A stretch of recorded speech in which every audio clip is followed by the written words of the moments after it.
CTV News with Sarah Freemark.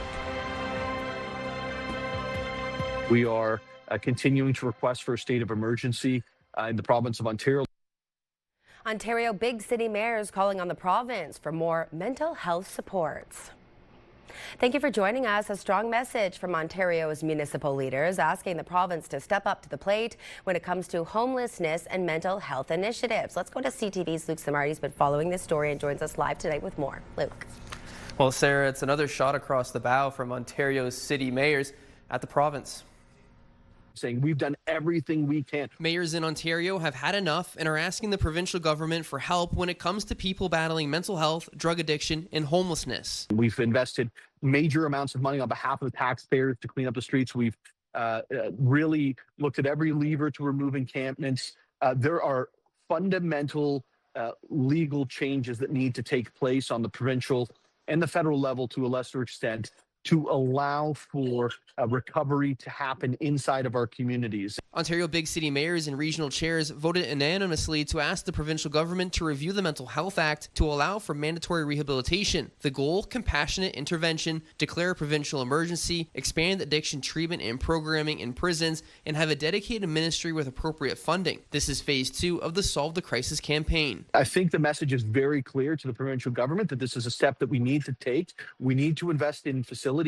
These individuals should not be on our streets in the way they are. The call comes as mayors gather at the annual AMO. Premier Doug Ford did speak, and although did not address the calls directly, mentioned what municipalities are doing on the front lines. Working with municipalities, we're cleaning up our streets, cracking down on crime so people can feel safe again in their own communities. We're shutting down drug injection sites, clearing encampments out of parks, and fixing the broken bail system to keep violent, repeat criminals behind bars where they belong. While political leaders decide the path to take, mental health organizations are exercising caution on the mayor's call to action for involuntary treatment. I think the first issue with respect to involuntary treatment is we don't have enough support for what I call voluntary treatment. With organizations like CMHA saying more housing is needed. More supportive housing.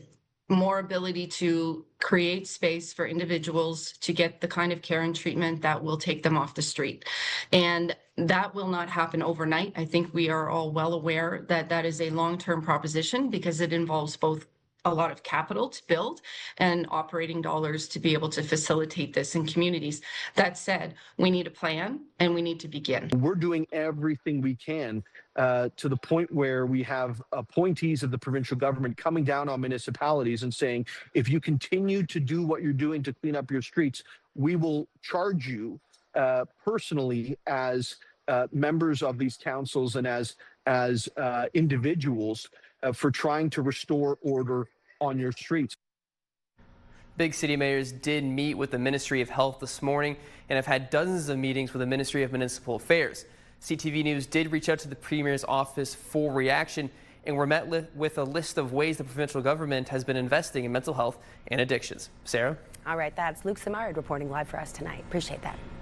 A missing plane has been found at the bottom of a Kawartha Lake after the pilot took off on Friday morning and did not return. For that story, let's go to CTV's Jack Morris. He's been following the search and brings us more. Jack.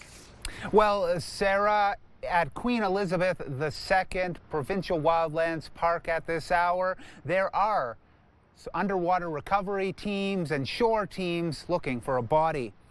Now, they're looking for a 73-year-old veteran pilot, David Douglas. Durham Regional Police say he took off from Oshawa Airport around 8:30 Friday morning. He was supposed to land back at the airport an hour later, but he didn't. He's been missing since then. This was the plane he took up that day. It's a single-seat homemade machine, last reported near Balsam Lake. Earlier today, a Joint Rescue Coordination Center Trenton announced one of their search aircraft spotted the missing plane, crashed in Wolf Lake, 100 kilometers due north of where Douglas took off 3 days ago. The JRCC says the search for the missing plane is over and police have taken over a ground search. DPS has not yet confirmed the wreckage is from Douglas's plane, but CTV News has learned the registration numbers on the debris have been matched to that missing plane.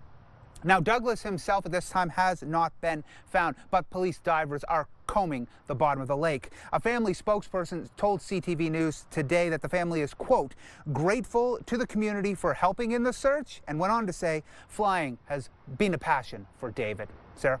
That's our Jack Morris reporting live tonight. Thank you, Jack. More human remains have been found, this time in Alliston. Nottawasaga OPP say the discovery was made on Saturday shortly after 11:30 a.m. while police were on foot patrol in the area of King Street and Boyne River. At this point, OPP say it is an isolated incident with no signs of a broader threat, but the investigation is ongoing and provincial police are working with the Office of the Chief Coroner and Ontario Forensic Pathology Service. A Southern Georgian OPP officer is facing sexual assault charges. The SIU say it began its investigation in February after allegations of sexual assault involving an officer and a woman. Well, the SIU says it uncovered separate allegations involving 2 other women. The offenses are alleged to have happened between August of 2024 and October of 2025. Constable Zahid Javed faces 6 charges, including 3 counts of sexual assault. The SIU, meanwhile, has been brought in after an arrest in Orangeville. Dufferin OPP officers were on foot on Friday night just before midnight when they found a person behind a business on First Street. That person was hurt during the arrest and brought to hospital. The OPP notified the SIU, which has now invoked its mandate. There is a new scam in Simcoe County targeting small business owners and rural fall fairs. CTV's Rob Cooper brings us a warning tonight from police as the number of victims continues to grow. Still 1 month and 1 day to go before the Beaton Fall Fair. Catherine Giorgio says she brings the family every year. Yeah, we actually moved out of the city to come north for things like this. It's a nice way to bring up the family. As the fall fair grounds sit quiet tonight, there's plenty of noise taking place for many fall fairs across the province. The Beaton Fall Fair is one of several that are reporting fraud and warning potential vendors to be extra careful. People are being scammed. They're being asked to, they're being invited to come to the fair as a vendor, and then they fill out a form. It's a JOT form, which we don't use, and that money is being sent to somebody, we don't know who. The scammers often make small adjustments to email addresses in an effort to confuse people. It's happened more than once and in more than one area, and police are onto it. It is tricky. There are many steps. Writing production orders to the email addresses, finding out where the money is transferred, finding out who owns that account. There's a lot of steps when it comes to online fraud. Investigators say they've seen similar scams right across the province. With the fall fair season fast approaching, everyone is reminded to be extra vigilant. The Elmvale Fall Fair says it's been informed by at least 2 vendors that they too have been caught in the online scam. And then the scammers had misspelled our email address, and then they got them to send them money to secure a spot, and then they received a second email saying that they needed more money, and then that's when the red flag came up to the vendor. Now, organizers of the Elmvale Fall Fair are encouraging potential vendors to simply go to their website for details. If you're still not comfortable, you can reach out to them directly before paying anything online. Rob Cooper, CTV News, Elmvale. Police are on the hunt after a masked thief broke into Fat Burger on Bayfield Street. It happened around 4:30 a.m. on Saturday. The suspect is described as wearing a black hoodie, gray jeans with a bandana face covering, black Nike shoes, green gloves, and carrying a red Puma backpack. According to the restaurant's social media, 5 tablets, cash, drinks, and a garbage can were stolen. Anyone with information is asked to contact Barrie Police. Now, authorities are also looking for this man as part of an ongoing investigation into theft of cash from a wallet. On Friday, May 29th, the wallet went missing from a convenience store on Bayfield Street North in Springwater. This person, described as a white man with an olive complexion, roughly 40 to 50 years old, a thin build, about 5'10", and has tattoos on his arm. Now, police say the owner of the wallet was contacted the following day by their bank, saying it had been dropped off at the Bayfield Street branch, but all the money inside was missing. The person who dropped it off matches that description, and anyone with information is asked to contact Huronia West OPP. Time now for our first look at weather on this Monday night. Case, good weekend? Fantastic weekend. Thank you for asking. I'm perfectly exhausted. I don't know about you. Did you have a good weekend? That's the kind of measure of a good weekend. I'm exhausted. Well, it was nice out, wasn't it? Let's talk about what the next few days are going to be like, in particular this evening. And a first look at the forecast. Here we go. Brought to you by the GravelDrivewayGuy.com. Your local gravel driveway expert. 22 degrees. Beautiful. Winds picking up out of the northwest. Oh, it looks like 15 kilometers an hour. Augusta's high is about 30 a little later on. This, ladies and gentlemen, is the temperature as we speak. Everyone's in the low to mid-20s, right? Looks like 23 in Gravenhurst, 25 in Toronto, 22 in Parry Sound, 23 in Owen Sound. Call it 22 in Collingwood and 21 gorgeous degrees. Yeah, there we go in Mount Forest, Ontario. Radar satellite images. Shocker, nothing really to speak of as far as active weather goes, which is okay for the time being, isn't it? I think so. And coming up, not a whole lot of rain in the forecast, Sarah, but I will let you know when we do stand a pretty good chance of receiving some shower activity, and I'll let you know how much, because the plants are getting a little dry out here. So water away. Back inside. I'll see you in a bit, Case. Police are asking for the public's help after a boating accident on Saturday night. Aurelia OPP say it happened just before 8 p.m. on Lake Couchiching near Minoke Beach Road. One person was taken to hospital with what police are describing as life-altering injuries. Anyone out on the water or near Chiefs Island and either saw the accident or the boaters beforehand, they're asked to contact OPP or Crime Stoppers. A 41-year-old from Tottenham has been charged after driving the wrong way down Highway 400, forcing other vehicles to swerve out of the way. OPP say it happened just before 3:30 a.m. on Friday after receiving many reports of a vehicle driving north in the southbound lanes. The man got off at a service station in Innisfil, which is where police tracked him down and arrested him. He's facing impaired driving charges as well as dangerous operation and refusal to comply with demand. An investigation is underway after a truck was pulled from Balsam Lake. OPP responded to calls that a truck was submerged in the west canal of the lake on Saturday around noon. The underwater search and rescue units were already in that area looking for that missing plane and dove down to take a look. Police didn't find anyone inside the truck but are asking for witnesses to come forward. A familiar face wants to step back into the top spot in the city of Aurelia. Former Mayor Steve Clark announcing his candidacy, as current Mayor Don McIsaac says he won't be running again. There are now 3 people vying for the position. Clark held the mayoral job for 2 terms, winning back-to-back before stepping aside in 2022. Nominations will be accepted until the 21st of August, and the next municipal election is Monday, October 26th. Now, we do have a note for drivers tonight. Starting on Wednesday, a portion of Shanty Bay Road will be closed. The City of Barrie saying the road will be closed between Crestwood Drive and Penetanguishene Road for water main installation. Local traffic and emergency vehicles will be allowed through during construction, and that's slated to be done by September 11th. Royal Victoria Regional Health Centre is welcoming a handful of new doctors this fall after completing the training in the hospital's new family medicine teaching unit. The program provides hands-on training for resident physicians in community and hospital settings and was made possible thanks to RVH's partnership with the University of Toronto Department of Family and Community Medicine. This comes as RVH says more than 36,000 people in Barrie don't have a family doctor. 6 of 8 program graduates are expected to stay and practice locally. Well, Saturday's Troubadour Festival Summer Concert Series saw thousands flock to downtown Barrie, where the local openers, Zeus and Bahamas, took the stage. CTV's Mike Lang was there to take it all in and brings us the action.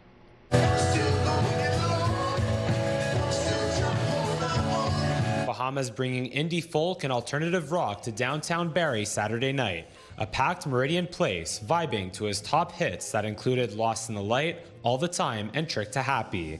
Raised in Barrie, the Juno Award-winning artist was the headlining act in a city he called home. In the hours leading up to Bahamas, 4 acts warmed up the stage. Starting with Bracebridge country artist Noah Rutan kicking off the local opener showcase with his top songs Hear It From You, Bones, and I Do, all in front of his family in the crowd. It was exhilarating. I was super nervous to go on, but the crowd's super lovely. The weather's amazing, so by the end of it, I was, tuned in and ready to go, man. He was followed by B. Knox, a late blooming artist whose journey from the East Coast to Ontario brought him through Simcoe County. In a duo alongside guitarist Ken Kelly, they brought a mix of alt country and Americana with tracks that included Deep Dark Love and the Many Deaths of Rose Murphy. I think about so many things when I think about downtown Barrie. I think about the waterfront. I think about so many good years spent on Dunlop Street here, and I cut my teeth in these bars. Filling out the local opener showcase lineup was another folk Americana artist in Jolie Anastasia. I feel so hard for Rocky Mountain Air, Never Say Goodbye, Festival, and others before meeting with two of her biggest fans after her performance. Those two little girls came up to me after and they made me a little present, which was so special. And yeah, it's just an amazing spot on the water, and everyone's so lovely. Then it was Zeus setting the stage as the headliner opener. Backed by drummer Rob Drake, who has a music school in Barrie, the three other band members shuffled from instrument to instrument, rocking the crowd with songs from their new Credo album and classics such as Are You Gonna Waste My Time? They were great. Everybody was super enthusiastic. We had some singers going down in the crowd. They also welcomed a special guest, Bahamas. We're just stoked to play with Aphie, you know. We're the oldest of buds, and when bands play from places that they're from, there's something extra in the air, and today there was just tons of it. On top of a full day of Saturday programming, new to the Troubadour Festival this weekend was an expansion into Friday, which was highlighted by Canadian artist John Bryant delivering a Jack Johnson tribute show. I couldn't miss the thing, but I'd have had to make. The Troubadour Festival Summer Concert Series wraps up with more country artists for its 2026 finale on Saturday, September 12th, which will feature CCMA winner Tim Hicks as the headliner and Mitch Zorn as the headliner opener. Mike Lang, CTV News, Barrie. And if you're looking for a complete recap of the past weekend's Troubadour Festival and look ahead to September 12th when Tim Hicks will take the stage, you can go to our website, ctvbarrie.ca. Now, before the music got underway on Saturday, we took a moment to honor the late Ryan Anderson, who co-founded the Troubadour Festival Summer Concert Series, but died suddenly at age 50. Each year, the Slice of Pie community will offer a grant to help someone stay connected to music while they're going through a mental health challenge. Ryan died this past March and went by the nickname Pie to those who were close to him. His Slice of Pie community lives on, however, which helps those dealing with mental health struggles. They help them heal through music. Ryan had a vision for music. He loved playing music, listening to music, supporting musicians. Ryan helped plan these events this weekend. Ryan had a vision just for people to enjoy music. He was a connector and wanted everyone to be together enjoying music as much as possible. Those who wish to apply for a Slice of Pie community grant can do so online, detailing music, what you're facing, and what kind of support you think might help. It was an absolute honor to be a part of that tribute. Still to come, the world's greatest carrot festival, living up to its name. Between celebrating the root vegetable to an unexpected attendee, we'll take you there. Plus, what a weekend for downtown Barrie. Not just the Troubadour, the Dragon Boat Festival saw more paddlers than ever before. Stay with us. You're watching CTV News Barrie.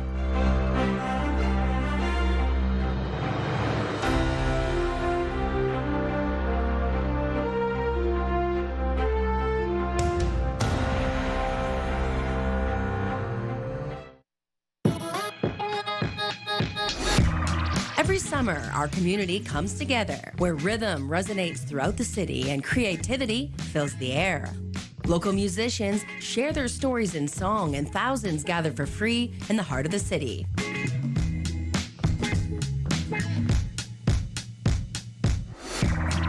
Presented by Paul Sadlin Motors, the Troubadour Festival, where arts, culture, and our community come alive in downtown Barrie.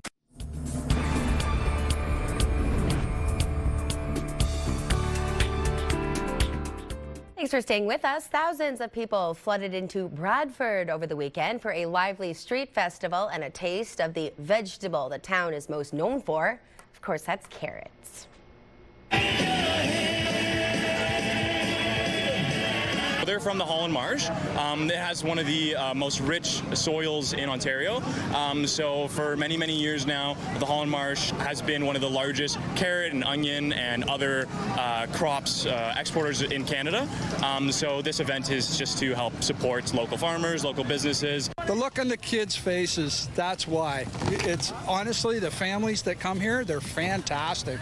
We do festivals all over the place, but the families here at Carrot Fest are really, really awesome. Libation is going to be a blend of our 4 favorite things, so craft beer, coffee, books, and vinyl. So in Bradford, we're kind of feeling like we're missing a bit of that community space, so we're bringing our 4 passions together into one business. More than 200 vendors lined Holland Street, offering attendees non-stop programming, giveaways, a pet zone, and of course, free carrots. Now, there was also a special guest. Premier Doug Ford stopped by the Carrot Festival on Saturday to endorse PC candidate Susan Leahy ahead of the York Simcoe by-election. In a social media statement, the Premier called the Carrot Fest a celebration of everything that makes Ontario farming communities special. Paddlers from across Simcoe County certainly made a splash at the Barrie Dragon Boat Festival, raising money for local charities. We are actually the very first dragon boat team in Barrie. So 22 years ago, a group of amazing women decided that they wanted to try dragon boating. So each of the women on our team are breast cancer survivors. This is our medicine. This is our support group on the water. 1, 2, 3, It's an amazing display of community. The community comes together, fundraises for the charity of their choice, so that's, you know, the real benefit, I think. There's lots of dragon boat festivals across the province and across Canada, but having one that's organized by a public library is quite unique. There's lots of festivals in Barrie, of course, but this is one of the only ones that actually uses the water, so being out on the water for the day is an amazing experience. The festival brought together a sold-out 40 teams between 800 and 900 paddlers, and it was all run by 75 volunteers. For the first time ever, Simcoe County got a taste of the Asian Night Market experience. The three-day festival made its debut in North End Barrie, bringing the sights, sounds, and flavors of Asian street food to the Georgian Mall parking lot. Visitors also had the chance to take in cultural performances and activities, a celebration that went beyond the flavors. All the foods we brought here to Barrie people are authentic Asian street foods. Some noodles, of course, some bao, we call steamed bun, you know, all kinds of special street foods. And the desserts, you never see it in a regular restaurant. We're all from China, and then we think we're not gonna just not make it happen, but then it's already 10 years, it's already amazing. And then I love it here, and then I hope everyone loves the food over here. And the series isn't over yet. It's around next weekend, but for that, you'll have to head to Oshawa. If you are looking for more information about local events, perhaps you're trying to get caught up on news from the weekend, that can all be done on our website, ctvnews.ca/Barrie, or use your cell phone to scan the QR code on your screen. Still to come, if being re-released into the wild isn't exciting enough, how a group of rehabilitated bears were spoiled before the return home by one of our local animal sanctuaries. That story in just a few minutes, but right now let's check in with Case, Susan Bob's Garden. Okay, sure, we've lost about a half hour, okay, more than a half hour of daylight since June, but don't fret, the days are every bit as gorgeous, just not quite as much daylight. But sunlight? We got lots in the long-range forecast. And our weather watcher artiste, well, have a look. Naya says, how about a gorgeous South Georgian Bay sunset? Well done, you're watching CTV News Barrie.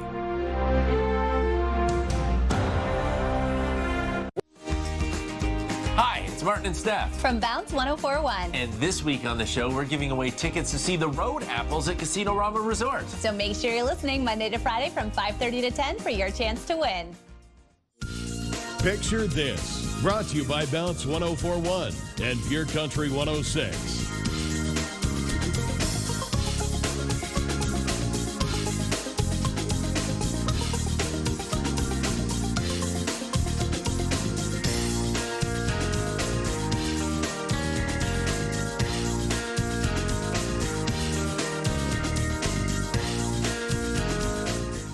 This is going to be a fun one. We are celebrating summer vacations, but not just in our own backyard. Maybe you went to the Coliseum in Rome or beaches in Florida. Capture those moments and please share them with us. Picture this at ctv.ca. Now, Case, it's going to be quite the summer for a duo of bears. I'd like to show you something. It's from Aspen Valley Wildlife Sanctuary. They shared this video yesterday. If you ever wondered what pure happiness looks like, this could be it. That giant pile of wood shavings, Case, is all they needed. Now, the neat thing is that black bears Cap and Marie, who are rolling through the shavings there, they are part of the Sanctuary's rehabilitation program. There was Tim, Cap, and Marie. Tim's already been released. He was successfully released. He's back in the wild.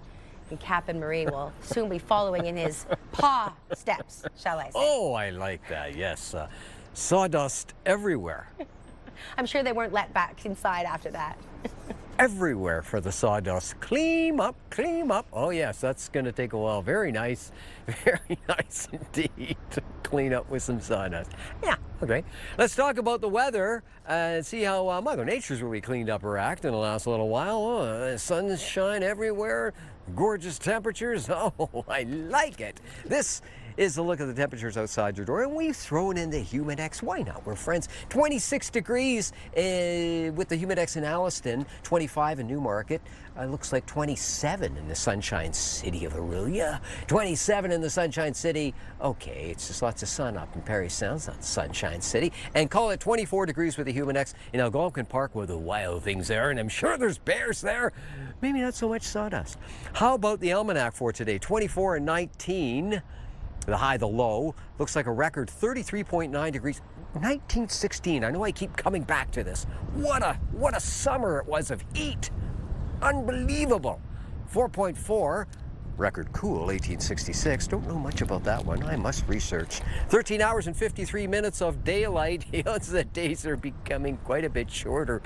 They truly are. This, ladies and gentlemen, is the forecast radar. Some active weather out the top of the province. Yeah, there it is. There it goes. Yeah, up Sault Way, up Sault Ste. Marie Way. This is us zooming into south central Ontario. Overnight temperatures, southern tip of Georgian Bay, Lake Simcoe. Plenty of low-lying fog this evening. Keep that in mind if you're out traveling.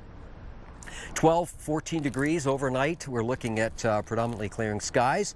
And then for tomorrow, mainly sunny skies. 26 lovely degrees.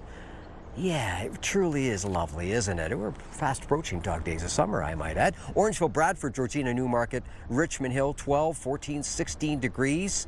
A few clouds this evening, plenty of low-lying fog. And then for tomorrow, 26, 27 degrees, mainly sunny skies for you to enjoy. And to Parry Sound, Huntsville, Bracebridge, Gravenhurst, Halliburton, 11 and 13, partly cloudy skies, low-lying fog everywhere, permeating our entire region. 24, 25 degrees tomorrow. Another perfect day. Really lovely, lovely. How about the lovely as far as the 5-day extended forecast? Well, that would be the Diamond and Diamond Lawyers 5-day extended forecast, ladies and gentlemen. Let's check it out now with the 5-day extended forecast. Simcoe County. Yes, I'm going to let you know right now. Tomorrow night, the rain could start tomorrow night, okay, overnight, going into Wednesday, where we're looking at a 60% chance of showers coming down. Not a whole lot of rain, ladies and gentlemen. Still some sunshine, 24 degrees. Thursday, Friday, looking gorgeous. 24, 27, couple clouds. Saturday arrives. What? Yeah, cloud cover at this point. 40% chance of showers and 25 lovely degrees. This is the 5-day extended forecast. Again, tomorrow night, late tomorrow night, we could be looking at some shower activity overnight, leading into Wednesday, where we're looking at a 60% chance of shower activity. 25, 26 degrees. Yeah, we're hugging the mid to high 20s. And lots of sunshine Thursday, Friday, Saturday. What? 40% chance of shower activity at this point under cloudy skies. This, ladies and gentlemen, is the Municipal Parry Sound Halliburton 5-day extended forecast, and a 40% chance of shower activity on the Wednesday. We're still looking at fair skies for the most part, and temperatures holding steady. 24 degrees on Thursday, plenty of sunshine. Cloud cover on Friday, 27, and everybody looks like they're looking at a pretty good chance, or a chance thereof, of shower activity as far as the weekend goes. For the long-range forecast, Mother Nature has lots of work to do, but she loves to work. Sarah, you love to work too. Back inside. Most days, like anyone, I suppose. The northern part of our region was in the national spotlight south of the border after a special mention on one of the biggest late-night talk shows in the U.S. Right now, I'm Team Muskoka and Team Annie. I'm Team, I know that's like a cop-out, but I'm Team what's best for Annie, and I think Muskoka's best. I'm so scared. I like Muskoka's gorgeous. I'm so scared. It's beautiful. Have you been? Yes, I have been. I can't believe we got to film there. It's incredible. The most beautiful place on earth. Ever. Yeah, it really I feel is so, I feel so lucky that and I love Canada, and I just like feel so lucky that we got to be there. That's actress Ella Rubin talking about Sterling Point last week with Tonight Show host Jimmy Fallon. She stars as Annie Jacobson in the Canadian drama series, which was filmed in Muskoka Lakes and references Barrie even. Discover Muskoka yesterday responded to the exchange in a social media post saying, they're blushing, adding that Ella Rubin and Jimmy Fallon calling Muskoka the most beautiful place on earth is pretty special. If you missed the Jonas Brothers at Boots and Hearts, you'll have a chance to see them in Toronto, but not until late September.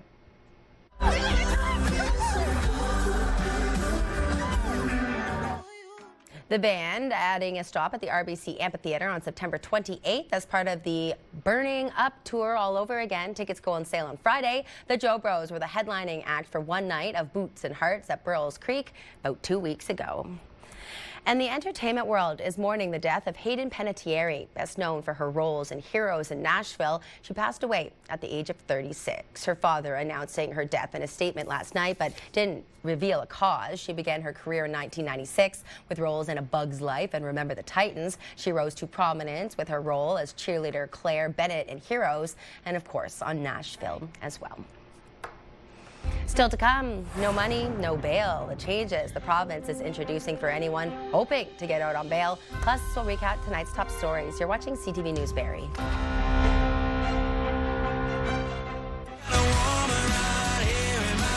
Pure Country 106. Central Ontario's home for the best country music.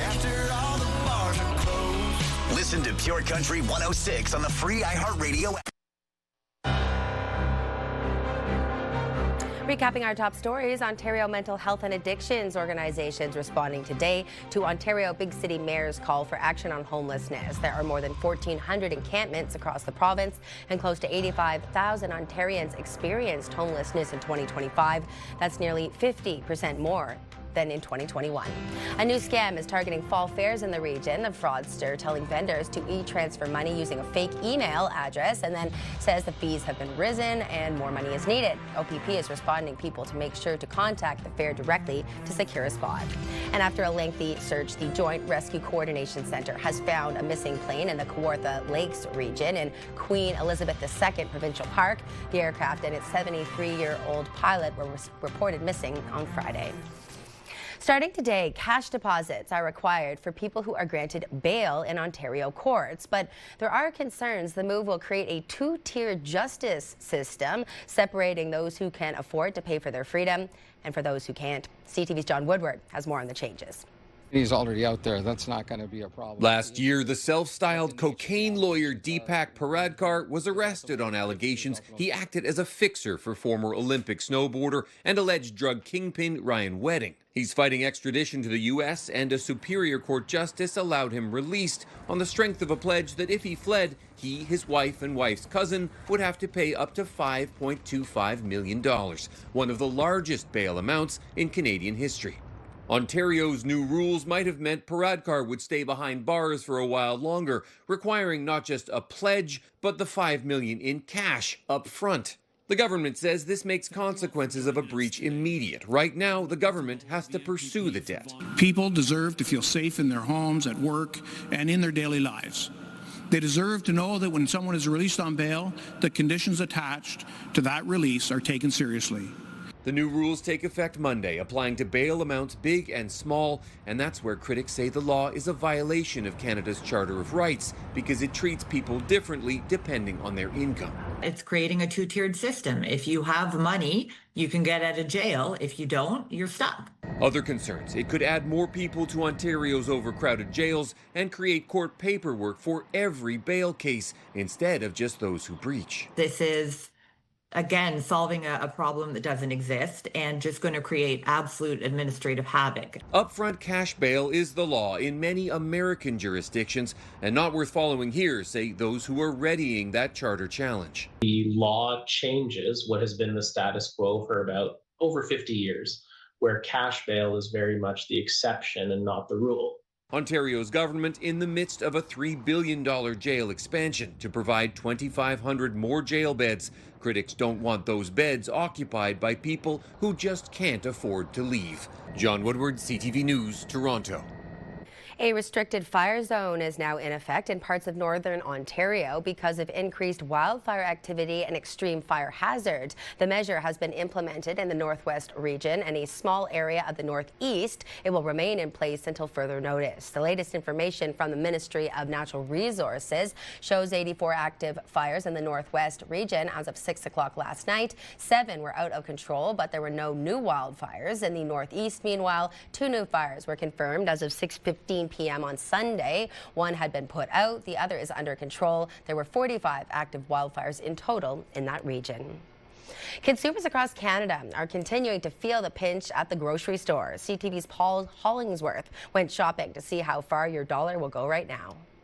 When shoppers go to the grocery store, based on the vibe, it feels like, at best, food prices are staying the same. Or going up, but not going down. According to Stats Canada, food inflation dropped to 3.1% in July, down from 3.9% the previous month. Analysts say it's good news, but not great news. We're still seeing pressure on grocery prices on food. The high cost of food continues to contribute to an ongoing affordability crisis. The inflation pressures on households, is still problematic for many households in Canada. Chicken and fresh vegetables saw a slower rise in price. Cereal products are slightly cheaper. Fresh fruit, most notably berries and melons, are now more expensive. I feel for a lot of people, families in particular, and people on fixed incomes. We decided to go shopping, grabbing numerous grocery items, including cereal, pasta, bananas, seafood, chicken, and berries. Total price, $99.67, barely enough to fill 2 small grocery bags. This shopper is getting creative to save money. Try to buy in bulk, try to freeze things, do a lot of freezing, doing a lot of Googling of what can be frozen.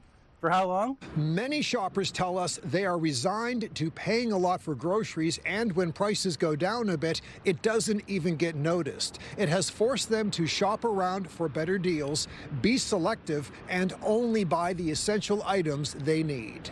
Paul Hollingsworth, CTV News, Halifax.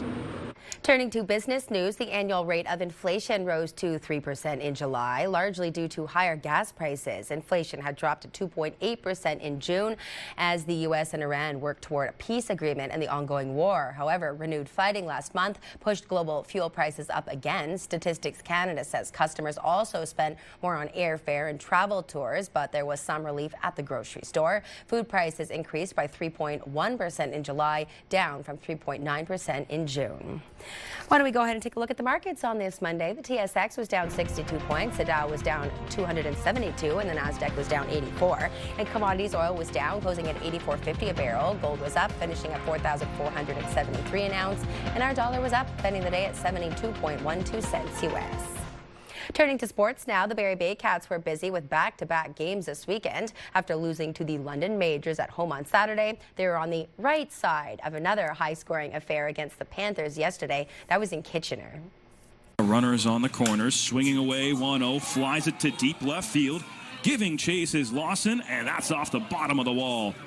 The Baycats rallied for 8 runs in the top of the second inning. That would be enough for the Baycats to hold off a comeback by the Panthers as Barrie went on to win 14-9. The Baycats are back on the road tomorrow night when they face the Cardinals in Hamilton. Talk about being busy after playing 17 straight days. The Blue Jays had the day off today after wrapping up a weekend series with the New York Yankees. That was yesterday afternoon. Well hit ball, deep right field, and it's going to go. Ben Rice with a long 2-run homer. The Jays were trying to sweep the Yankees out of town, but ended up losing to New York 4-3 in 10 innings. Toronto is currently 1 game back of the final playoff spot in the American League. The team is heading to Florida to begin a series with the Tampa Bay Rays tomorrow. It may not have been the smoothest start for the IndyCar race in Toronto, but coming up next year on CTV Barrie, how the rest of the weekend raced into high gear. Details on the other side of the break.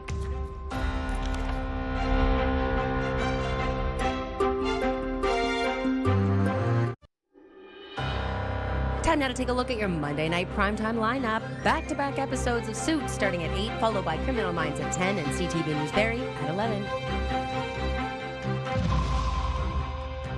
Welcome back. It was a thrilling finish this weekend to the first Ontario Honda Dealers Indy in Markham. CTV's John Woodward was there and managed to speak with the race winner before and after he crossed the finish line. The Indy drivers running a gauntlet of fans, offering them high fives and signatures, including on young Jackson. Oh, you guys signed for the first time. PK signed his back for a signature. Who'd you get to sign your hat? I got a few people. I got McLaughlin, I got Dixon, I got Erickson. Swedish driver Marcus Ericsson, a previous winner of the Indy 500 in 2022, who stopped to tell us the new Markham track is an exciting challenge. It's great. The track is really, really fun, very challenging. It's going to be a really good race, I think, a lot of action. So. The new track almost a year in the making after the event moved from Toronto, where it had been held since the 80s. After delays in preparing the track on Friday, races on Saturday and Sunday went ahead, said Markham Mayor Frank Scarpitti. Well, we started our engines over a year ago here in the city of Markham, getting ready for this race. At this time, we ask all drivers report to your cars. Scarpitti, as the Grand Marshal, was given the chance to make the iconic call. Drivers, start your engines!